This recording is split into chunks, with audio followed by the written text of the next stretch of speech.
Hey guys, this is the Millennial Project Podcast, Episode 3. I am your host, Ethan Escrow. And I'm co-host Sam Stedman. And today we will be talking about artificial intelligence and how it has evolved and our opinions of it, the Star Trek Picard Season 3 finale and our opinion of it, and the top 10 favorite video games each of us have played and why we consider them our top 10 favorites.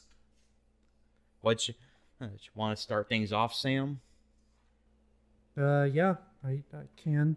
The first thing that I wanted to kind of discuss, because I've been seeing a lot about it in the news as of late, is like AI. And I think we kind of discussed this already on a previous podcast, but I feel like a lot's happened since then.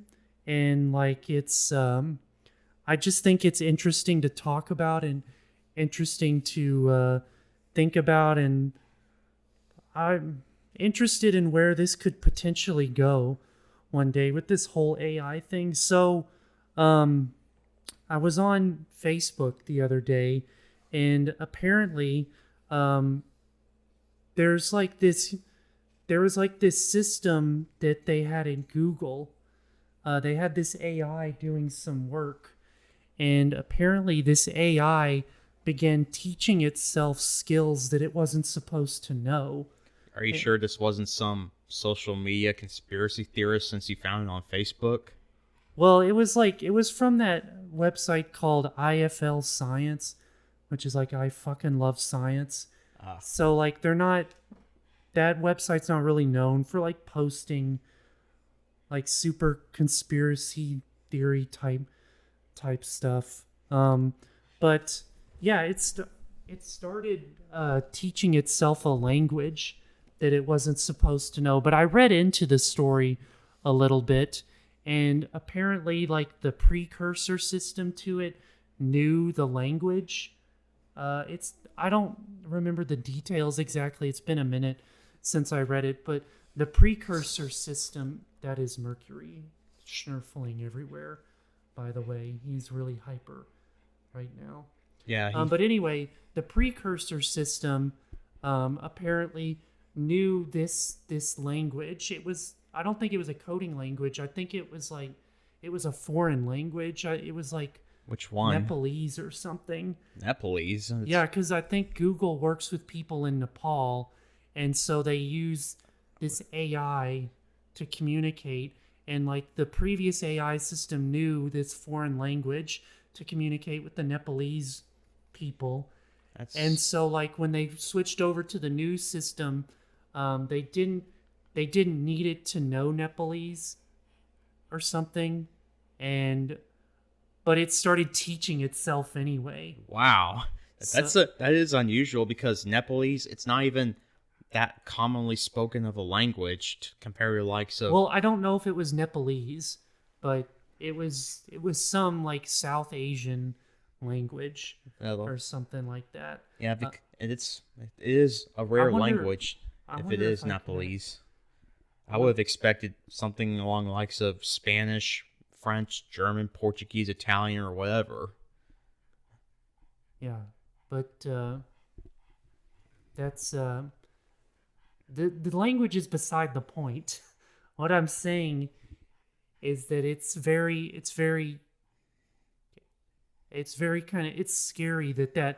that system kind of took the initiative, because it makes you think like what other kind of initiatives are machines going to take in the future. Let me see if I can actually find the story.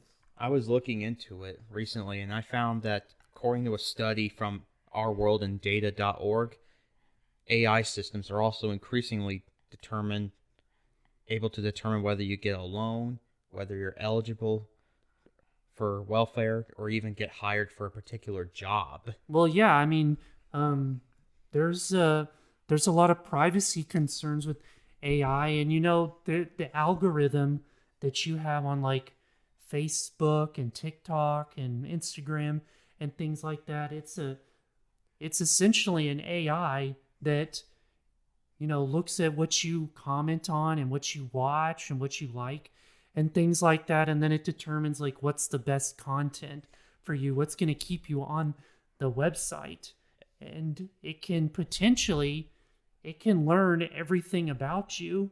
And in the future, there's been speculation that like, there'll be no more privacy, and you can essentially get denied for a bank loan before you even walk into the bank. And even like speaking of social media and what determining what you like based on your watch list, you can even like go on YouTube and you just might find yourself looking at like entire playlists of videos that you have seen or haven't seen yet and yet are related to the same topic.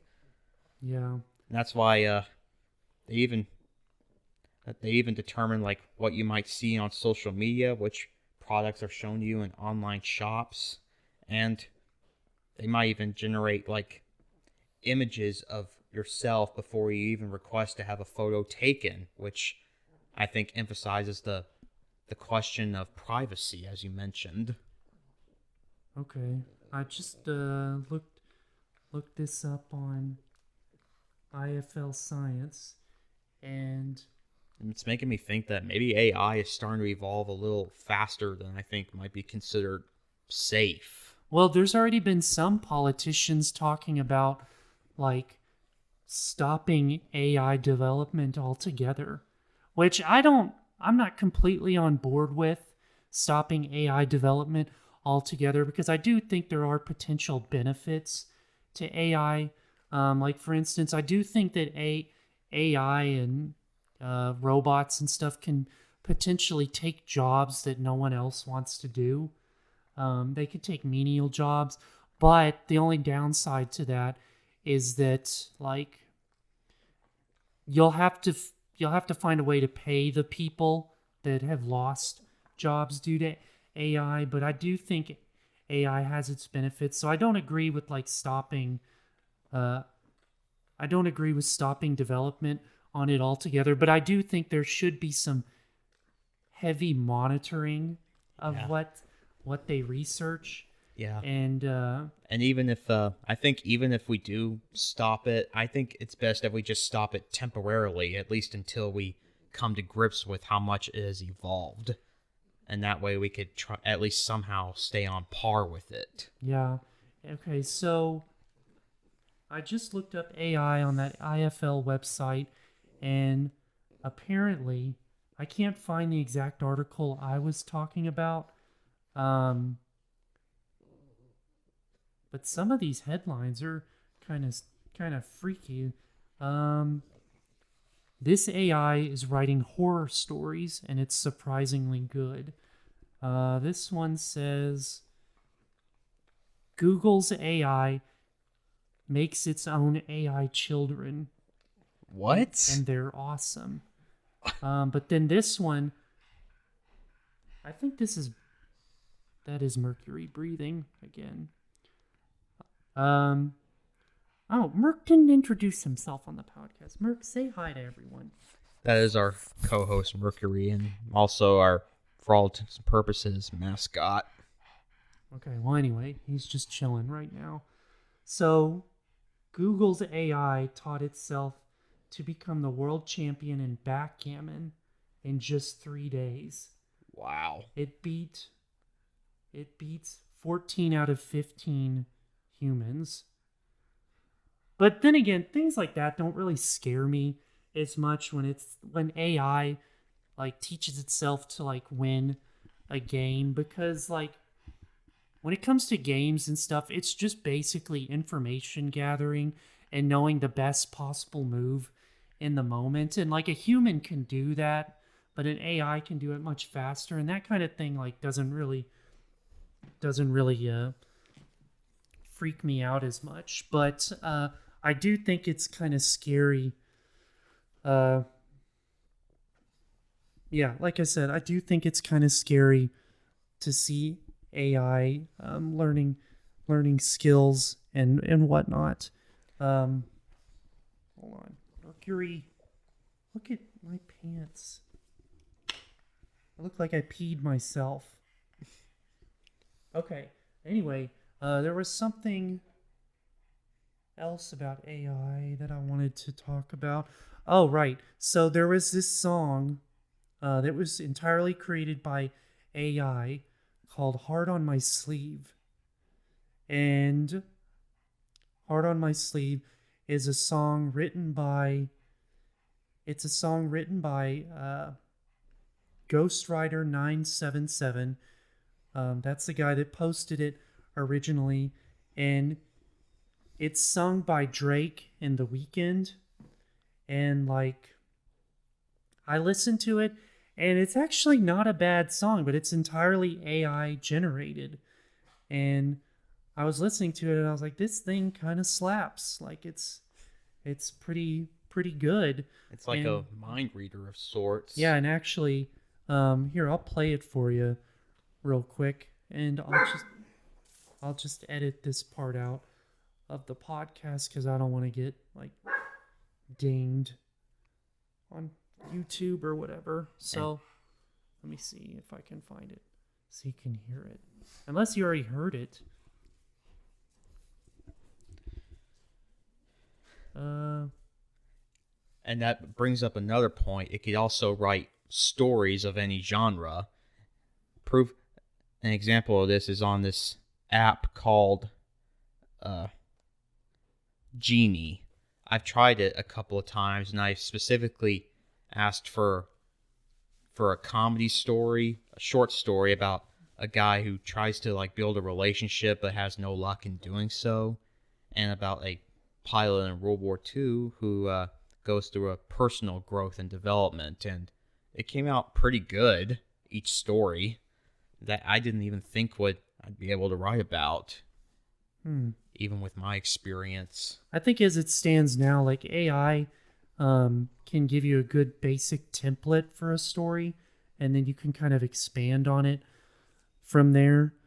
At least that's been my experience. I've asked AI to write me things before, and it's given me very basic stories. But anyway, I'm going to pause here for a second and show Ethan the song, and then Ethan can come back and give us his opinion. So here we go. Well, anyway, that's the song. It only had about 20 seconds left, but you're right. It's not bad. You're right. It sounded like it was written by an actually talented lyricist, and it sounded like it's very familiar to at least a few rappers that I know. Yeah, it's Drake in the Weeknd's voice, and like I said, like it has a good beat to it. I know. I found myself like going along with it, like bobbing your head. And there was one more that I wanted to show you. Now, this song, this guy, somehow this one sounds really good. So, have you heard that song, "Hey There, Delilah"? Yeah. Hey there, Delilah, what's it like in New York City? Yeah, I've heard it. Okay, so someone went there and they had Kanye West's voice sing it. Like they had an AI use Kanye West's voice to sing that song, "Hey There, Delilah." And you know Kanye West, like he's a rapper.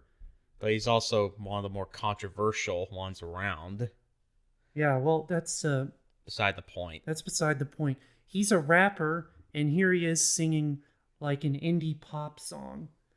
And I think that would give it like the song itself an entirely different vibe. Yeah, if you guys want to go and listen to these songs, you can just look them up on YouTube. But anyway, we're gonna pause again. I'm gonna show Ethan like a minute or so of this "Hey There, Delilah," and we can get his reaction afterwards. So we'll pause right here. And that, yeah, he never actually sang that. That was all AI. I know, and the song itself had a different vibe to it as I listened to it. But did you like it? Yeah, I liked it. It sounded kind of like relaxing in a way. Yeah, it was pretty good, and I was I was surprised. There was also like there's this podcast that I listen to called Crystal Kyle and Friends, and somebody somebody compiled all their monologues and threw them into an AI generator and had them debate breakfast foods, like if they like waffles or pancakes better. And so the AI like spit out a conversation of them debating over pancakes and waffles. And it sounded it sounded like an actual conversation they would have. Granted, the voices were slightly off, especially on Kyle's side. I think the guy's voice was a little high pitched for my liking, but like that kind of thing, that's what I was talking about earlier. That kind of thing could potentially be very scary in the future. You could People could generate your voice and make you say things that you never even said without your consent. Yeah, like they could. Well, I mean, I don't have to go into the implications of this, but It could potentially like ruin budding careers for people who are just starting on jobs that they really enjoy and want to make careers out of. It could derail the ambitions of certain politicians, good or bad, and it could even like cause a huge breach in national security in a way. Yeah, and that this also reminds me of something else I saw. So there's this AI technique called it's called voice cloning, and it's like we were talking about. It clones your voice, and there's been a scam going around. So this is sort of a PSA. Been a scam going around where these scammers will clone your voice, and they will have the AI call family members of you, and the voice clone of you will say like, "Hey, I'm in jail. Can you wire me, like $500 to get out?" That or makes something. sense. And then they'll think it's you on the phone. So like, as if like calling about extended warranty wouldn't be bad enough. yeah. So this is like a PSA. If you get like a strange phone call from a family member saying they're in jail, call the family member before you send any money. Yeah, it would be that simple but effective. Or like confirm with the cops, like, hey, has this person been arrested? Because there's like voice cloning and whatnot. And the last thing I wanted to touch on was I actually had AI write us something. What did you have it write about? I had it write. I just went into chat GPT and I said, hey, write me a song about a man who has a broken heart. So I'll read you what it wrote right here. It wrote a verse, it wrote a chorus, it wrote 3 verses and a chorus. I'll read you the first verse and the chorus. I thought we had something real, a love that would never fade, but now it seems that everything we had has all been laid to waste. We used to be so close, always holding hands in the park, but now you're gone and I'm left here with a broken heart. And this is the chorus. I'm feeling lost, so much pain I can't contain. Our love is gone, it's like it all went down the drain. I thought we had forever, but now it's just goodbye. I never thought that love could hurt so much, but now I see why. That's actually really good.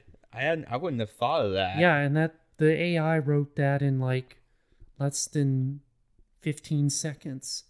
See, so this is what we mean when we say that AI is evolving at maybe a somewhat alarmingly fast pace, and that's why I think that although it does have some benefits to it, as Sam said, it could also be consequential if we don't come to grips with it sooner rather than later. Yeah, so we'll definitely keep an eye on it, and hopefully, 20 years from now, we won't be answering to our robot overlords.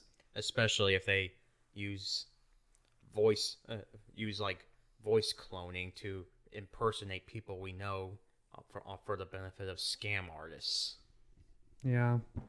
But yeah, we'll see. Um, All right, what do you want to talk about next? Top 10 video games or Picard season 3 finale? let's do the Picard season 3 finale. So as you all may or may not know, the Picard season 3 finale was aired. It was like a month ago or so now, I think, or a couple of weeks ago.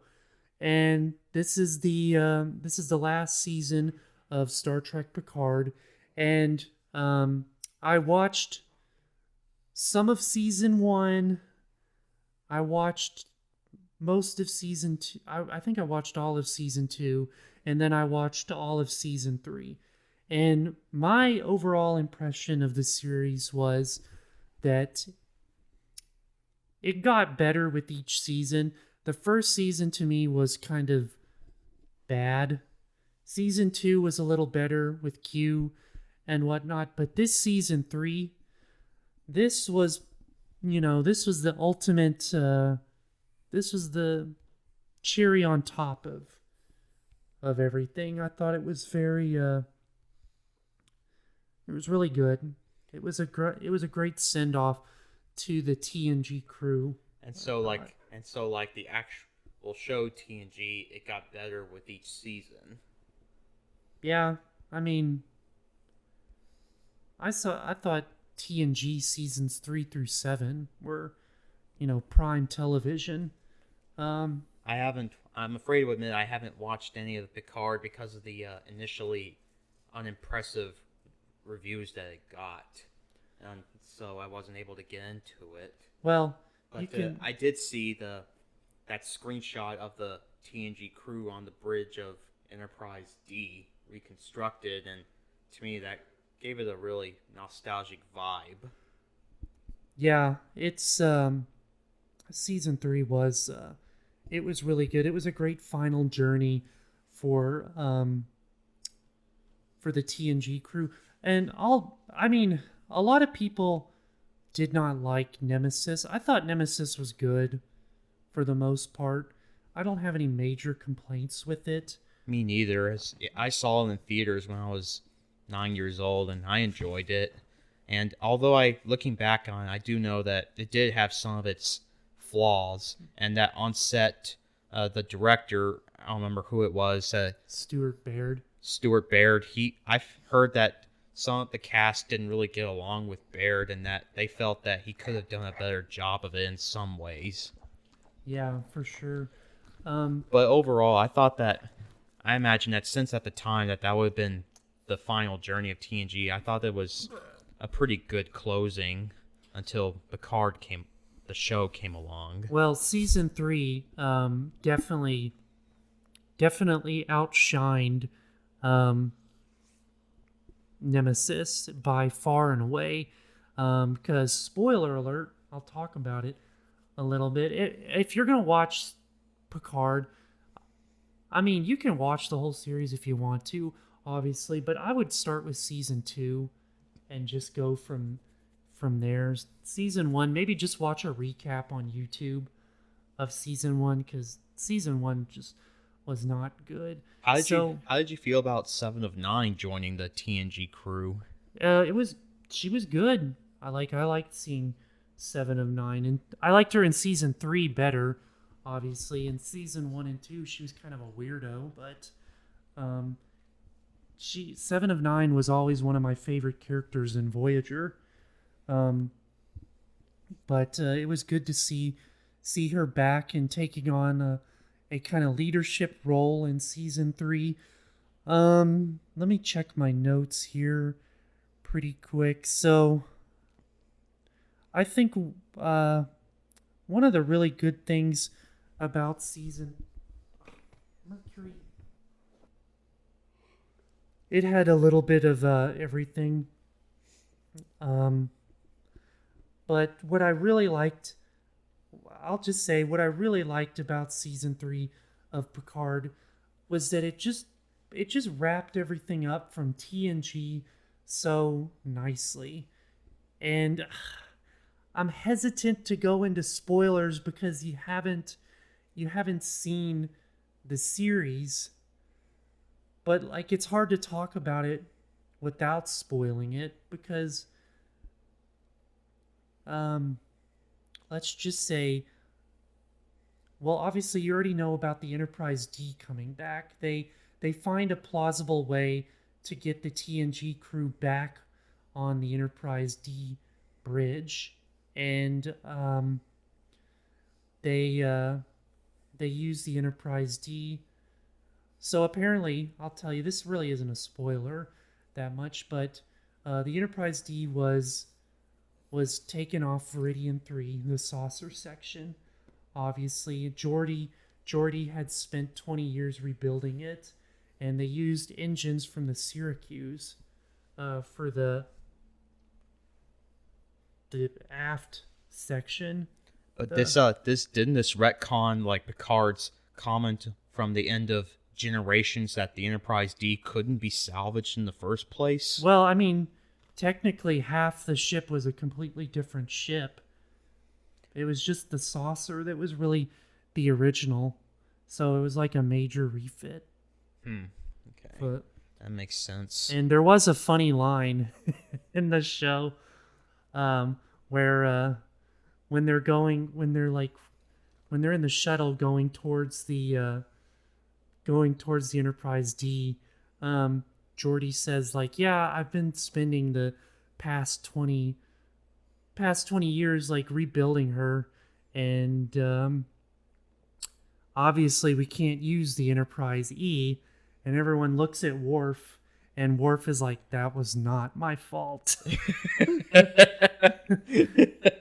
And I was like, that's kind of funny. Like, but now I'm kind of curious. I was like, wait, what happened to the Enterprise E? I mean, the Enterprise E wasn't my favorite, but I did like the Enterprise E. I liked it for its symbolism of what the future potential that Starfleet itself had. But the Enterprise D was always my favorite, so it was good to see it back. And I'll go into a minor spoiler here.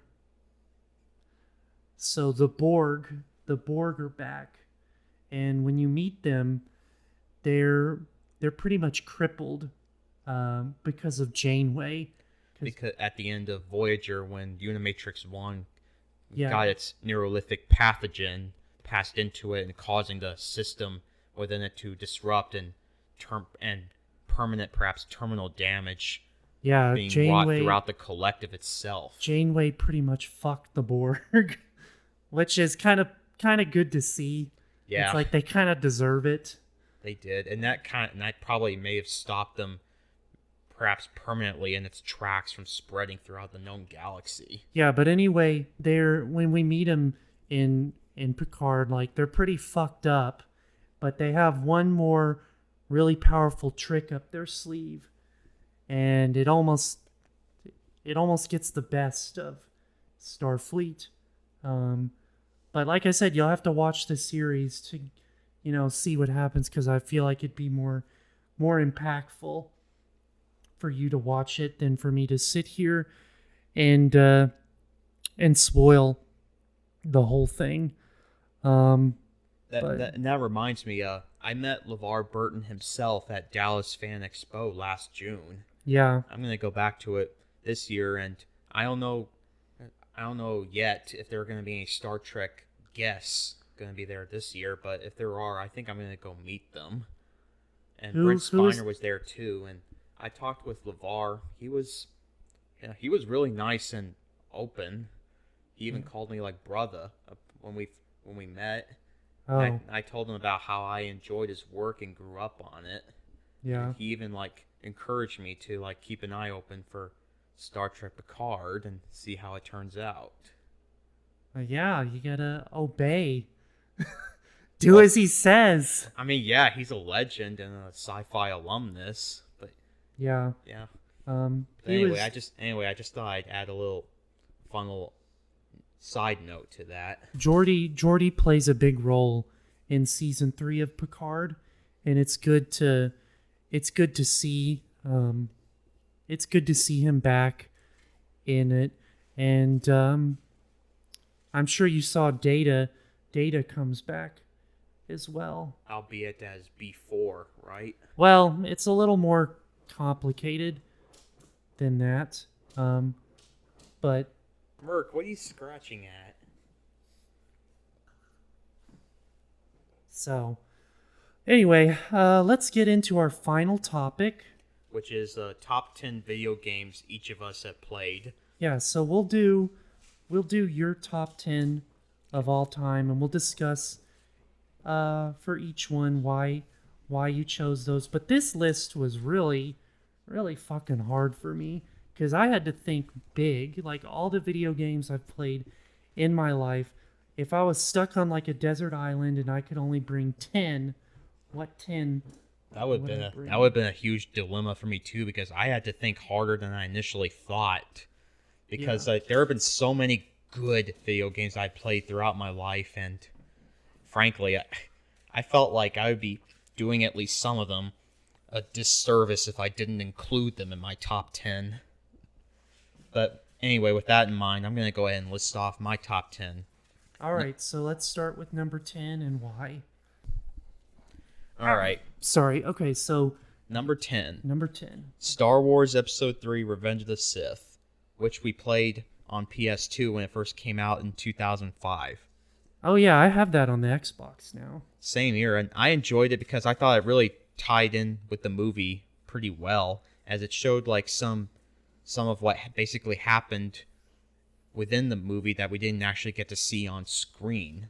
Yeah, I know me and you, we really like that mission, The Hunt Begins. Yeah, when you play as Anakin right after he turned to the dark side and proceeded to lead the 501st to the Jedi Temple to start exterminating the Jedi Order altogether. Yeah, the game is I thought it was pretty good. It's just kind of a hack and slash, but I played it here relatively recently and beat it again. Same, and it still felt as satisfying as before. Yeah, I like how the Jedi play differently. Yeah, there were like Jedi. Not only were there Padawans and Knights, but there were also so-called Jedi snipers and Jedi brutes. Yeah, I meant like Anakin and Obi-Wan. Like they play differently, which is kind of nice. Yeah, and I liked how they applied different styles. Yeah. And even the boss battles were pretty good too, where you fight against the likes of Dooku, Grievous, Sindralic and his Padawan Saraketo, and eventually Obi-Wan and Anakin themselves in two different Duel on Mustafar missions where you play as each other. It's got the alternate ending to it. And I have to say, the people that developed it, I don't remember their names off the top of my head, but they really did a great job. It looked like they put a lot of work into it. And there was certainly a lot of hype leading up to episode 3 at the time, and I think they wanted to go along with it. Yeah, for sure. What was I gonna say? So yeah, episode 3 was a really good game. My only complaint about that game is sometimes the camera can be a little wonky with it, but it kept me from like seeing this enemy or that one that was beating me up or shooting at me. But really, that's my only complaint about the game, and it's more of like a nitpick. The memories I have with that game are pretty good. I didn't put it in my top 10, but it's probably an honorable mention. At least. Okay, so what's your number 9? Number 9 is Super Mario 64. It was the second video game I ever played. The first one was Diddy Kong Racing 64. Did you ever beat it? Super Mario 64? I did, several times. Oh. Yeah, where I took on Bowser and rescued Princess Peach. But what I liked about it was just how simple it was, where you get to go exploring these different maps. Yeah. And you get to like unlock this collectible or this treasure and that. And the boss battles, for me, they were particularly hard. This was back before I learned to be patient and strategic when it came to taking them on. So you were like sitting there, you're like, damn it! Yeah, here and there. But overall, I really enjoyed Super Mario for its simplicity and for its basically wholesome gameplay and adventure. Like adventure playthrough, and how you had to solve this puzzle and that, and get through this map and jump through every curveball and get through this obstacle and that, made it that much more challenging. Yeah. Even for a little boy like me at the time. I think I was like 4 or 5 when I started playing it. I never played much of Super Mario 64. I played it a little here and there, but I certainly never beat it. And the only Mario game that I really played a lot of was Super Mario Brothers for the NES. That was the only one I played, and I nearly beat it, but I never was able to. But that's the only Mario game that I've really played a lot of. I played a little of Super Mario Sunshine as well. I actually have that game on the GameCube, and I thought about going through it and playing it again.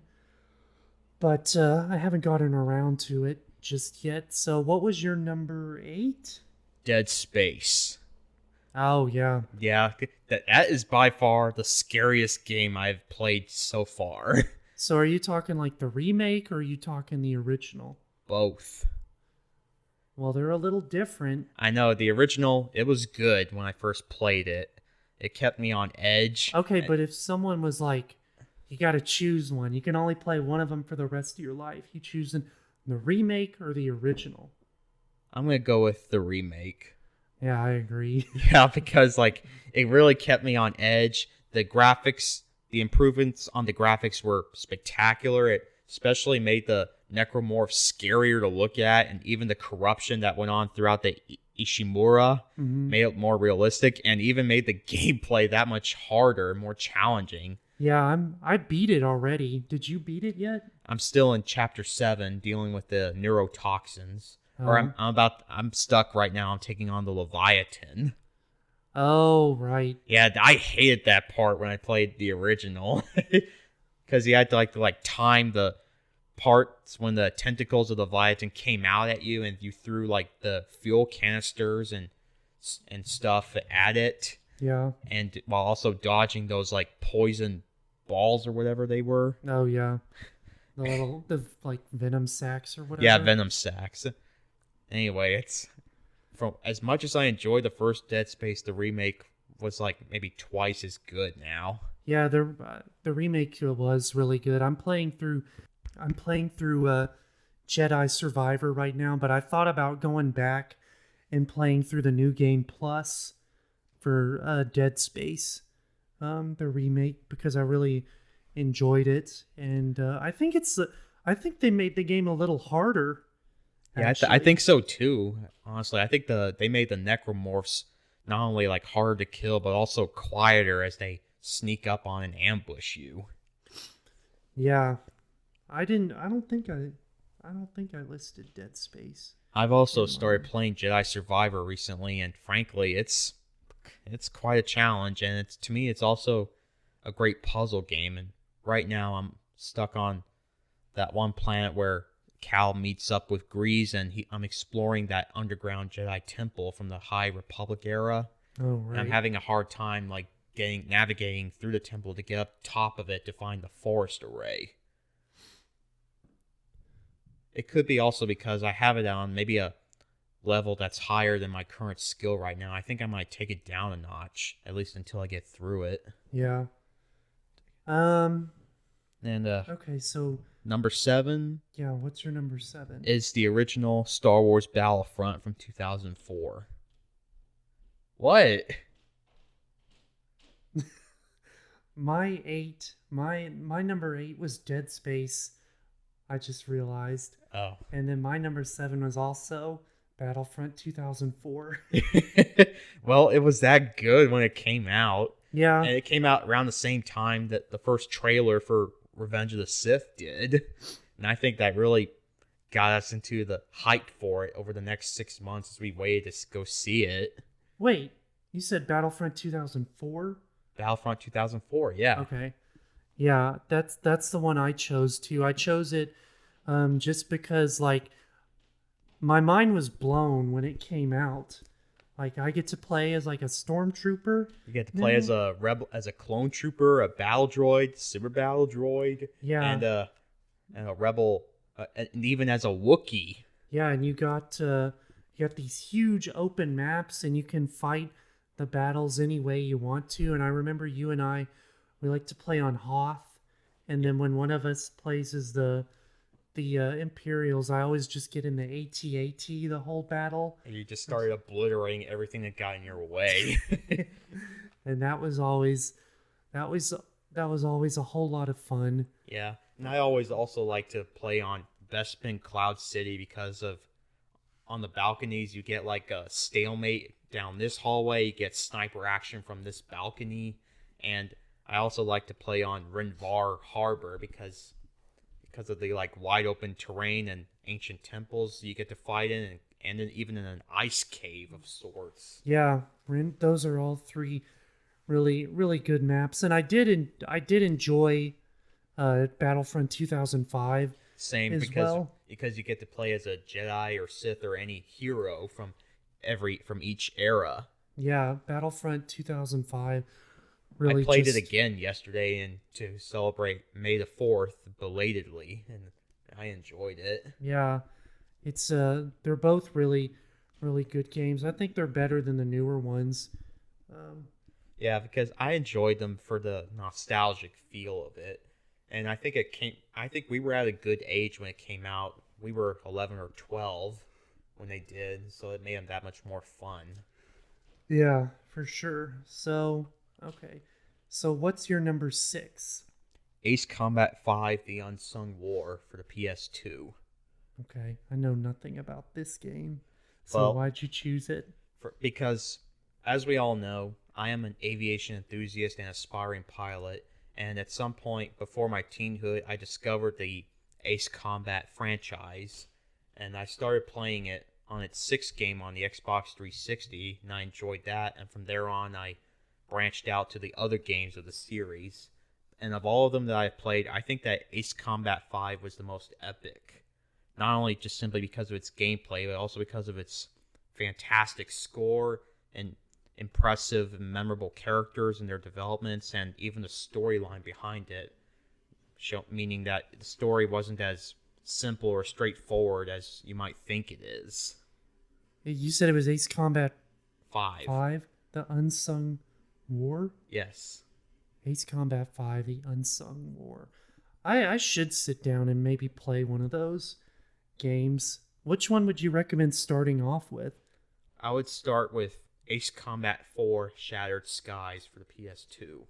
Why that one? Because that was the one I started out with, and the story is pretty good, and the controls are pretty easy for a first-time player to the franchise.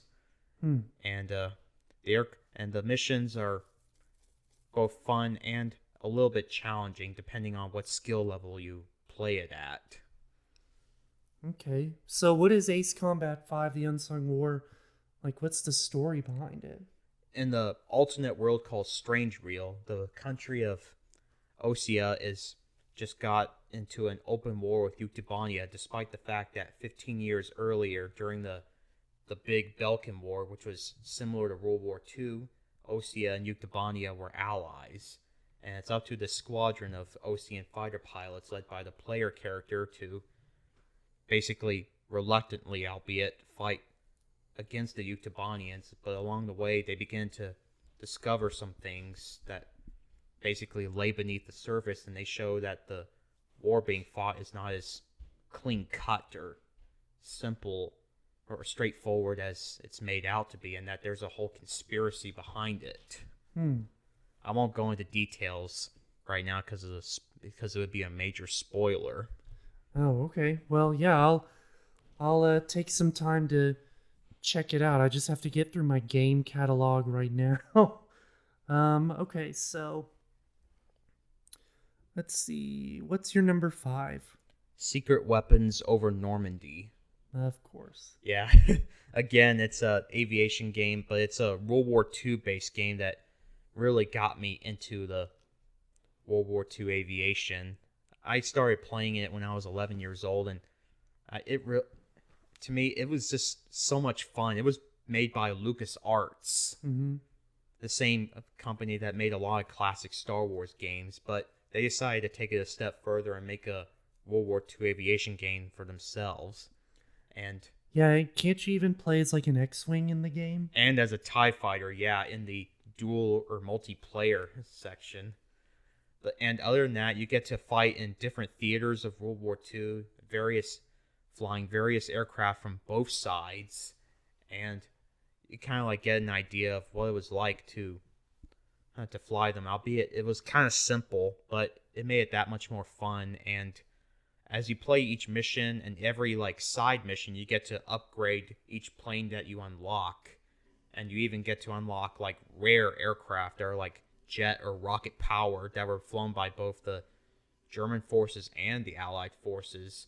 Some of which I had never even heard of up to that point. Oh.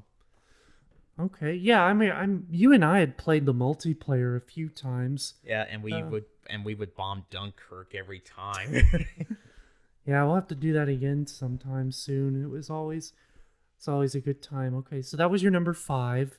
What's your number 4? Call of Duty Modern Warfare 2. Oh, okay. Yeah, when it came out in 2009, when I was in high school at the time, it got me hooked from the very beginning, particularly its story and its special ops. Yeah, you and I have put countless hours into special ops, and those special ops they're better than the special ops we get now. I know, right? Like, they're just like small little missions you can do with straightforward objectives, yeah, including one where it puts you back into Chernobyl, and you basically have to sneak through the remains of Chernobyl itself while dodging ghillie snipers and basically reach a finish line of sorts without drawing too much attention. Yeah, but like the missions they give you now are like super confusing and like the newer Modern Warfares, and I'm like, I don't even want to play these. Like, I'd rather just go back to the old ones and play those, because it was just like a set objective, and it gives you tells you where to go, and it gives you like grunts along the way to fight, and you got like different weapons to choose from and whatnot. Like, it was just simplistic and straightforward. I remember when we were playing, we were holding out on this like snowy map. I think it was Sniper 5 from the Alpha Branch Special Ops. And I remember you had there were 7 enemies left. They were all converging on you, and I was providing air cover. And you were saying, launch the Predator drone now. And I was like, but there were only 6 or 7 left. And you were like, just fire! And so I fired the missile, and I ended up killing 6 of them at once. And there was only 1 left, and you dispatched it. Yeah, because I was about to die right there. And it was just like the movies. I was like, I'm about to die. And you're like, well, there's only 7 of them left. I'm like, just shoot! Yeah. And that other snowy mission where you have to evade, the patrols with their... Oh, that one's hard. Dogs. Yeah. That one's hard. It took us forever to get through that thing once. Yeah, and by the time we finally did, there was only 1 millisecond left on the countdown before the time ran out. So it was way too close for comfort. We just got by it by the skin of our teeth. I really wish that the multiplayer in Modern Warfare 2 was still good.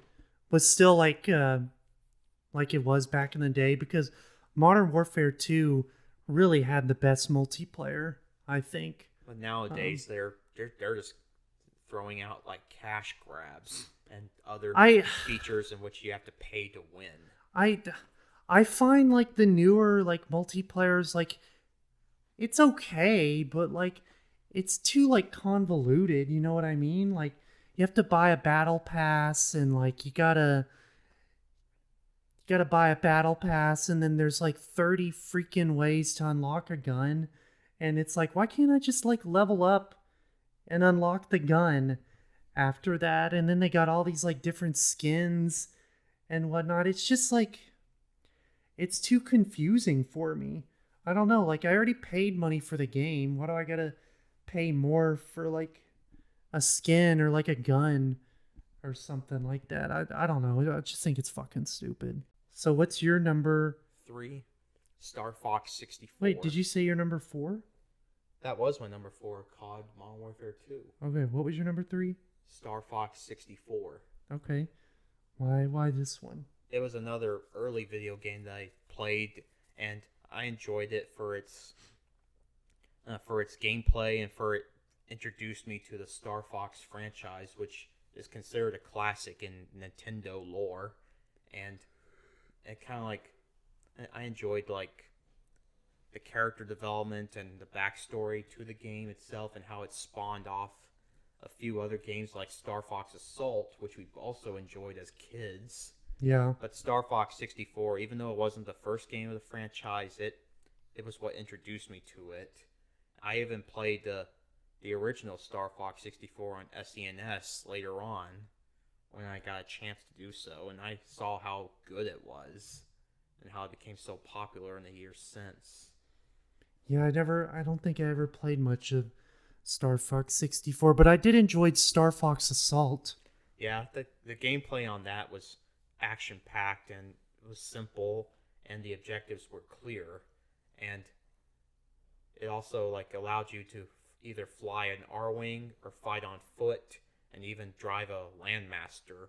And in 64, you don't get to fight on foot, but you do get to fly an R-wing and drive a Landmaster, and even like go pilot a like Aqua Sub on one mission. I didn't get to play that one, but I've seen the gameplay of it, and it also, depending on what choice you make in a certain mission, you get to go on a different path as you play the game, and you might find yourself. Wait, this is Assault? No, this is 64. Oh, you never played the submission? No, I didn't get to because I didn't get to make the right choice that would have led me to playing that particular mission. Oh, okay. It's a small detail you have to be on the lookout for when you play a certain mission because it'll take you on a different path. And you get to fight on a different planet, fight a different boss, and face different enemies and the like until eventually reaching the ultimate objective, which was to kill Andross on planet Venom. Okay, so what's your number 2? It would be Jane's World War II Fighters. It was a PC combat simulation I discovered when I was about 8 years old. By chance, no less, when I was shopping at Target with my dad. I took it home. I looked at it and I thought, wow, this looks really cool. It shows like airplanes fighting each other. And I thought, I gotta check this out.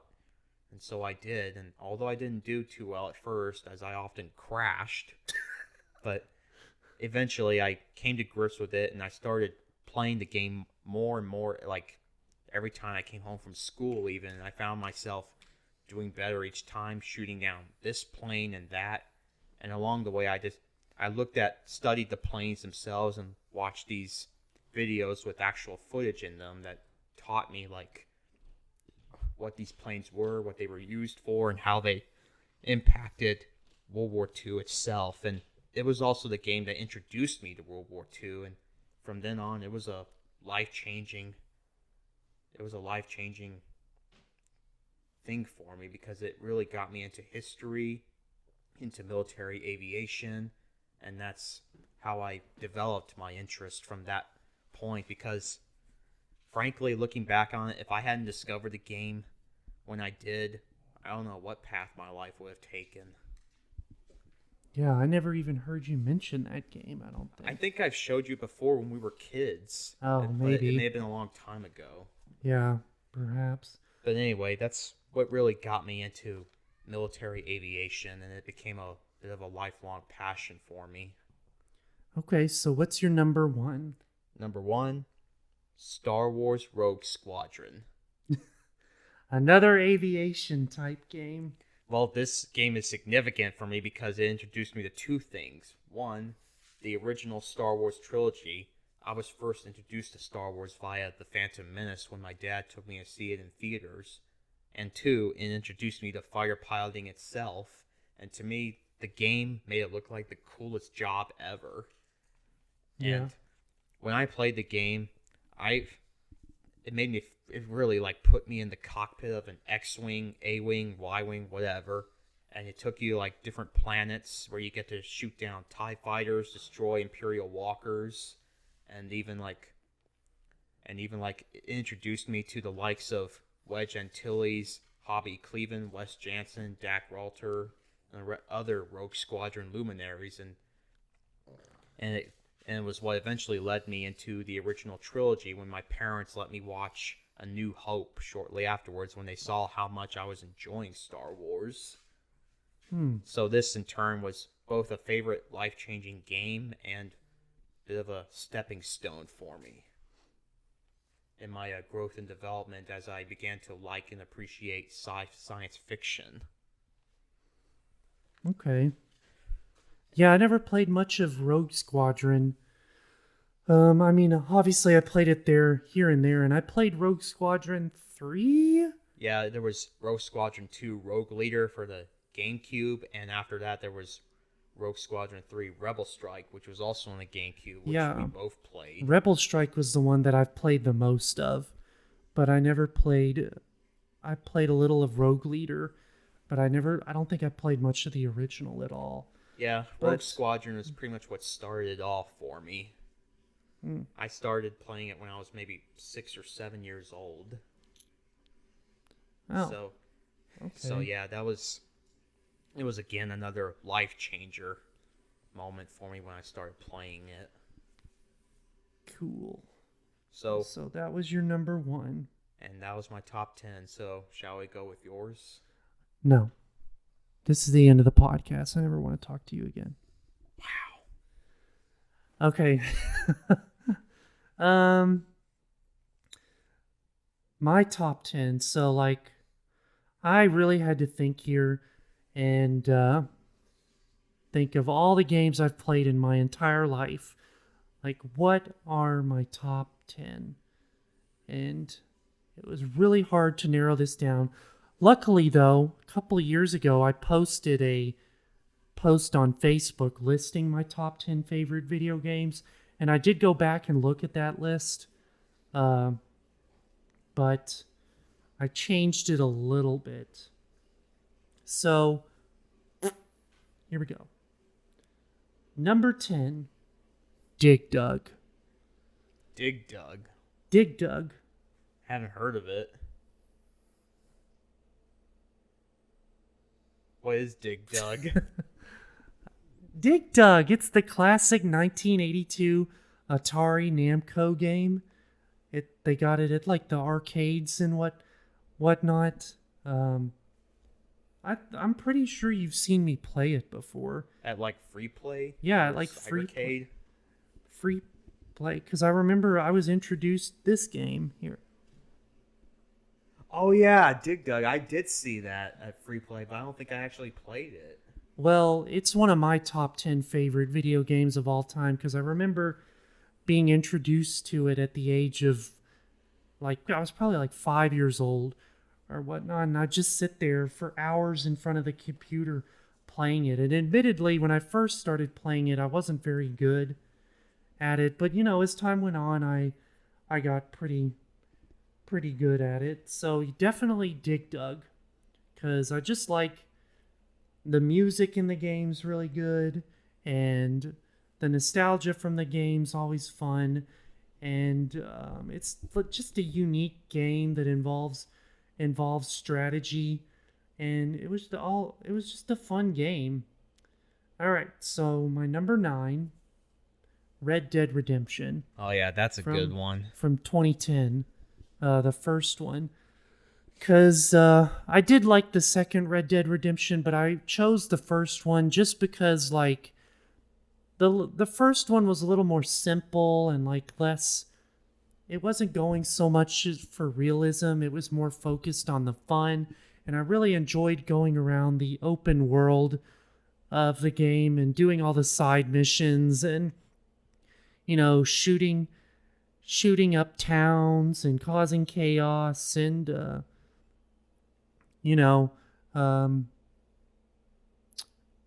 helping out the marshals. And the story in the game was also really good, and I enjoyed the little town of Blackwater, running around there, and it was just a fun game. That's what the game was all about, just, you know, having fun and whatnot. And yeah, that was my... Yeah, I enjoyed it too for because it kind of like gave you a feel of what it was like to roam around in the Wild West, taking on like bandits, helping law enforcement, and even dealing with wildlife at some point. Yeah, it was just a game that was focused on fun, and I must have beaten that game, God, like 4 or 5 times at this point. Because, it just had so much to do. And for 2010, it also had really good graphics, and didn't have any like major glitches or anything. So, number 9 would have definitely been Red Dead Redemption. My number 8, as I already said, was Dead Space, the remake. We already kind of discussed it, but again, I really liked the remake for its atmosphere, its graphics.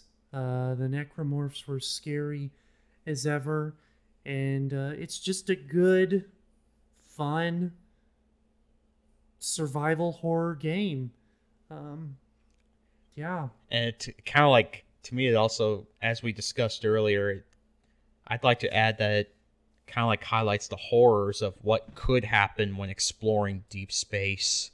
It's not just all like a great adventure and fun times and all that. Something really unimaginably horrible could happen too. Yeah, not to mention the story in the game was pretty interesting.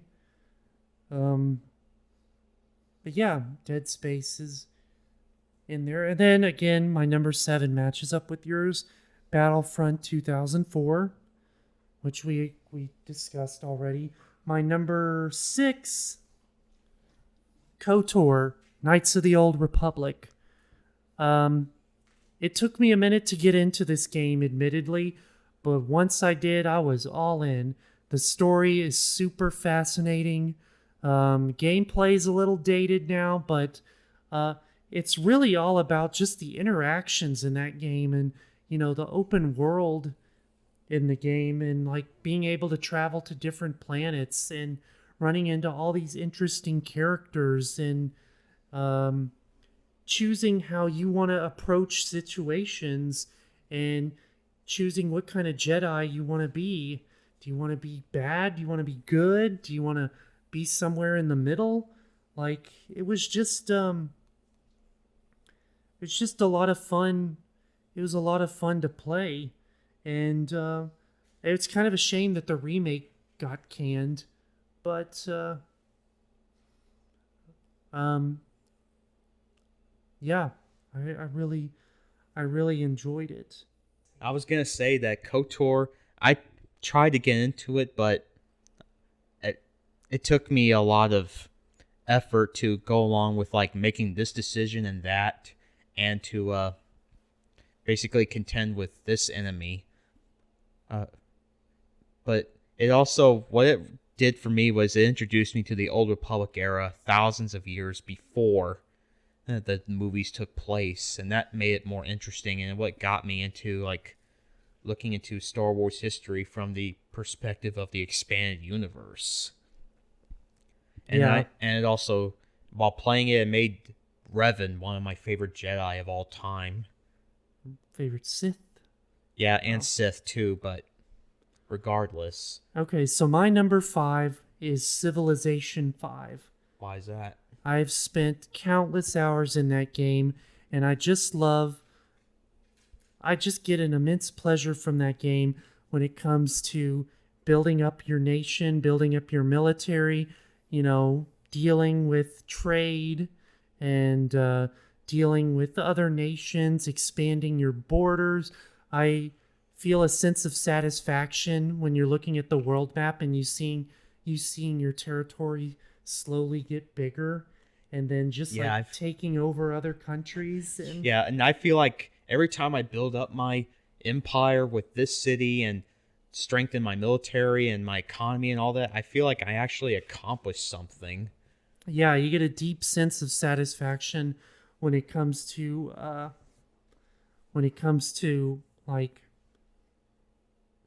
building your own empire and even conquering a neighboring nation if you want, or even just like negotiating with them to get them to convince them from going to war with you. Yeah, and I like building alliances in the game and manipulating the computer players or the real players to like fight on your side. And then there's been times where I've been in like an effective stalemate, where countries have gotten like so powerful that if you go to war, it's pretty much like the end of the world. Yeah. Because it'd be like U.S. and China going to war in our world right now. But yeah, Civilization 5, definitely one of my favorites. Because if you look at my Steam, it says I've sunk like 200 hours or so into that Jeez. game. So it's just really fun and it's addictive. And you and I have played like Civilization Revolution. And you've consistently beat me.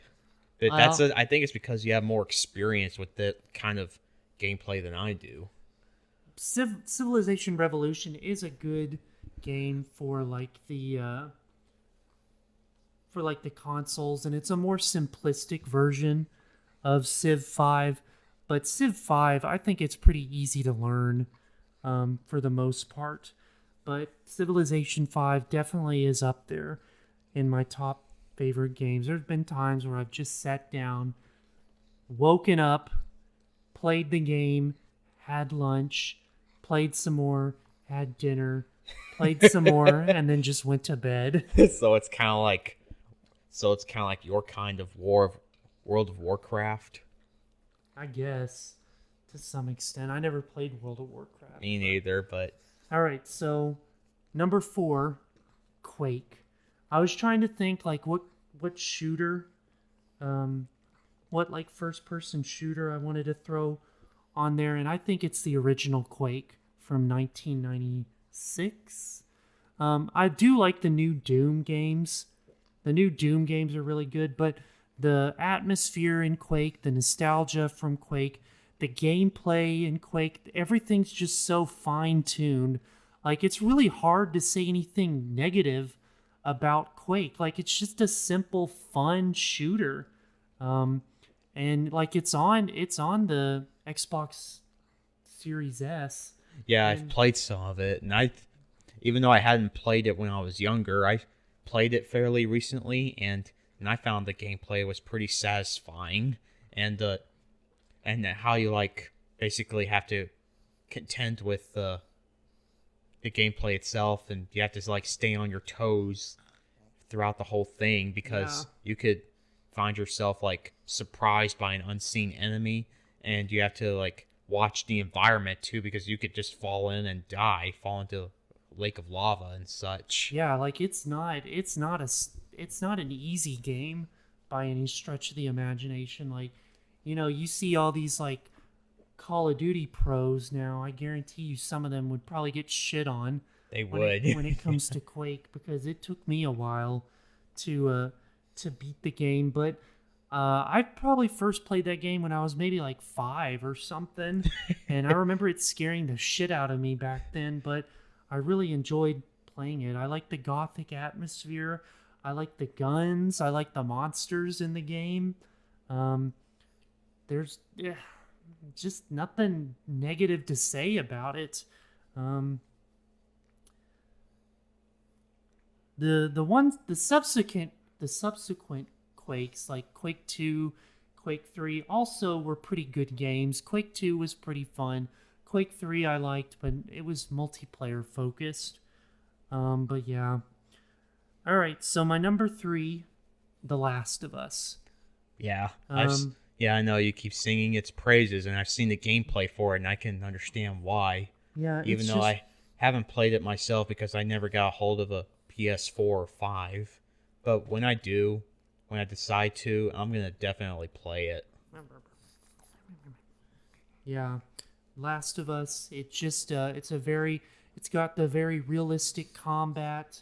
It's survival horror done very well. Like, if you're not careful, you're dead in like 1 or 2 hits. I've beaten it on the hardest mode, which was fucking nightmare, but I got through it. And It was it's the story. I mean, I've talked about this on previous podcasts before. The story in the game is just really fun. Well, it's not fun. It's just really good. It's a very good story, very emotional, and it's done like a movie. The game's done like a movie, and I do like games that kind of go that route. I like being able to play like I'm in a movie. Yeah, Um, yeah, that's kind of like how even another honorable mention, Star Wars Force Unleashed, was made.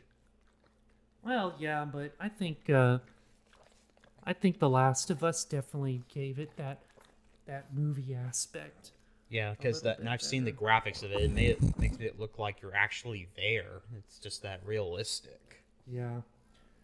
All right, so my number 2 is Mary Kate and Ashley go to. Just kidding. I was about to say what? No, there was a Mary Kate and Ashley game back in the day that my sister used to play on the GameCube, Oh, but I thought it was because you crushed on the Olsen twins back then. no, not necessarily. I'm gay. Just kidding. Wow, No. way to play with the audience. No. My number 2 is The Sims 2. Oh yeah, we played that too. The Sims 2.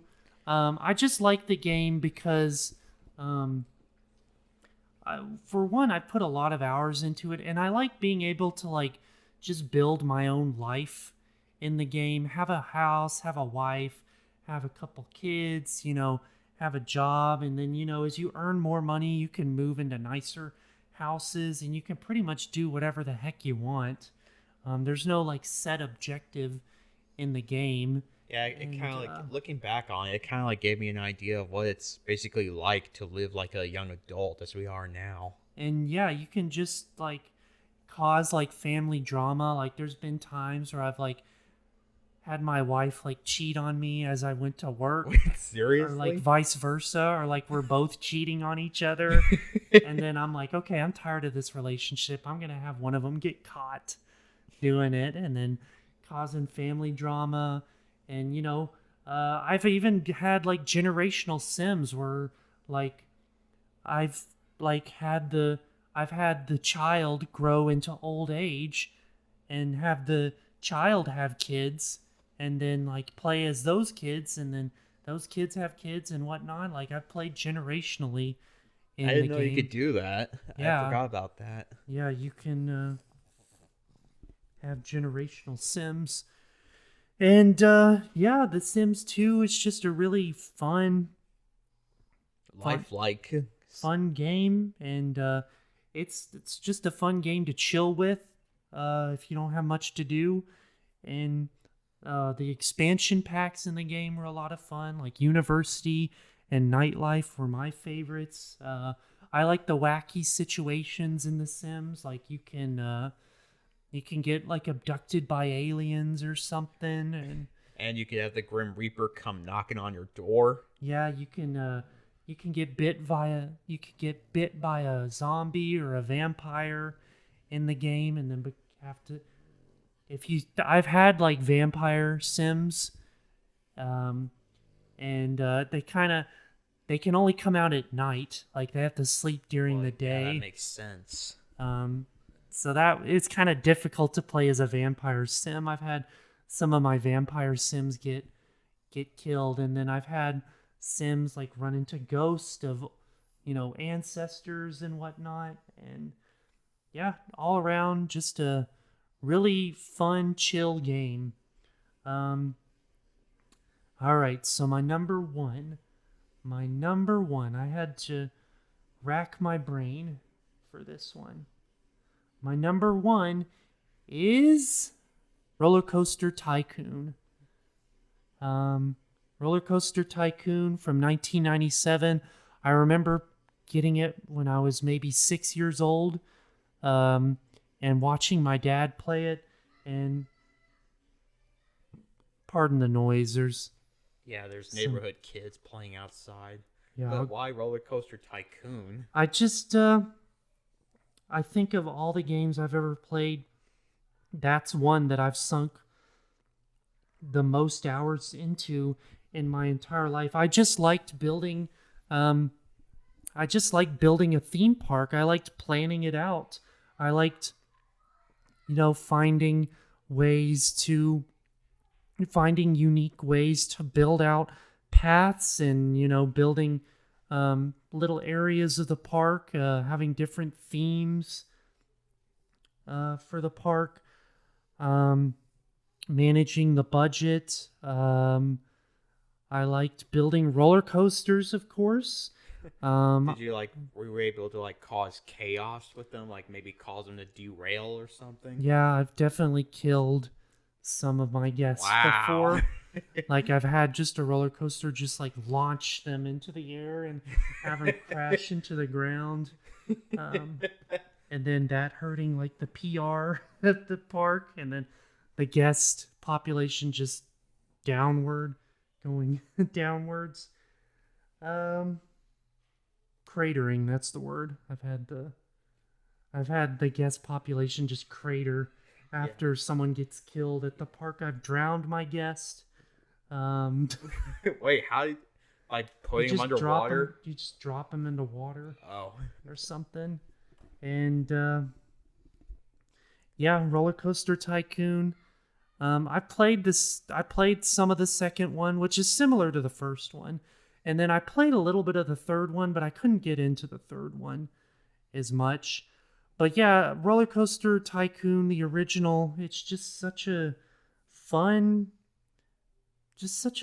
game to play. And there's no major complaints about it. There was no major glitches I ever ran into with it. And I think Roller Coaster Tycoon's probably going to be my number one. I tried to make my list kind of broad in the sense of having some shooters, having some strategy games in there, having some arcade games. I tried to make everything kind of broad, but I think I'm pretty happy with this list. Of course, there are honorable mentions. I do like the original Call of Duty from 2003. And I also like Call of Duty World at War from 2008. Yeah, that was close to being on the list. And another classic arcade game, Galaga. I always enjoy playing that one whenever I feel like it. Yeah, and as I mentioned, Star Wars Force Unleashed. Elevator Action is another one. And Star Fox Assault. And Star Wars Rogue Squadron 3 Rebel Strike. And I think those are the honorable mentions that I'm mentioning. Yeah. Overall, just those are my top 10 video games, but I am getting really hungry. So I think we're going to wrap things up right here. I always seem to get super hungry at the end of a podcast. I'm Yes. Okay, we did the work. Now I need to eat. Well, it does take a bit of energy to go into these kind of discussions, even when we're just sitting in our chair. One more honorable mention: Jedi Fallen Order. Jedi Fallen Order definitely falls. Yeah, because maybe Jedi Academy. I think. Yeah, I played some of Jedi Academy too. Or Jedi Outcast. I don't know. Those three are pretty well tied. And maybe also Star Wars Dark Forces. Right. Yes, the original Dark Forces. Where you play as Kyle Katarn, who is a favorite Expanded Universe character. Yeah. Fuck. All those Dark Forces 2, Jedi Outcast, Jedi Academy, Fallen Order, all of those are really good games. Yeah. But they didn't quite make them onto the list. But yeah, I think that's where we'll wrap things up for here. I appreciate everyone listening. We're doing our best to get these out at least once a month. We've been having some technical issues with our audio recently, but we're working on them, and I think we found a solution to them. Yeah, we're gonna get the video back as soon as we can. I appreciate all you guys listening. Remember to like, subscribe, comment, and share it with your friends and your family and your girlfriends and your boyfriends and your dogs and your cats and with everybody and their sister. Yeah, share it with God. I am your host, Ethan Escrow. And I'm your co-host, Sam Stedman. Thank you guys for listening. Yeah, we'll see you thanks. guys next time. Bye-bye. Have a good one. Oh, man. Over an hour and 20 minutes. Yeah, it was a long one. That's what she but- said.